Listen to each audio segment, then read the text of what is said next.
నువ్వెవరివైనా ఎక్కడ ఉండి మాటలు వింటున్నా నువ్వు ప్రభు హస్తాల్లోనికి రావాలి. దేవుని చేతులకు నీ బ్రతుకుని సమర్పించాలి.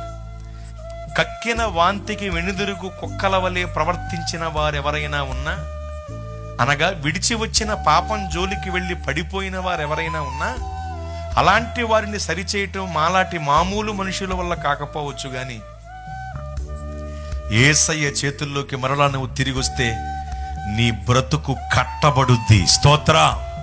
నీ జీవితం ఒక విలువైన పాత్రగా మలచబడుద్ది. కనుక నీవు ప్రభు చేతుల్లోకి రావాలి. ఎవరైతే ఈ మాటలు వింటున్నారో, నువ్వు లోకంలో, పాపంలో, సాతాను చేతుల్లో ఉన్నావా? ప్రభు హస్తాలకు నీ బ్రతుకుని సమర్పించు. ఒక విలువైన పాత్రగా నువ్వు మలసబడతావు.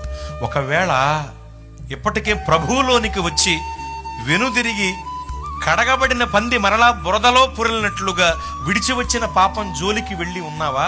విశ్వాసపు పరుగు పందెపు రంగంలో కొన్నాళ్ళు పరిగెత్తిన నీవు పడిపోయి చచ్చే స్థితికి దిగజారిపోయావా? ఆధ్యాత్మిక స్థితిలో అయినను నీ ఒక్కసారి ఓపిక తెచ్చుకుని, సంసోను గారు ఎలాగైతే శక్తిని కూడగట్టుకుని దేవా నన్నొక్కసారి జ్ఞాపకము చేసుకోమని వేడుకున్నాడో, అలా దేవుని సహాయాన్ని నువ్వు కోరుకోగలిగితే నిన్ను మంచి విలువైన పాత్రగా దేవుడు మారుస్తారు.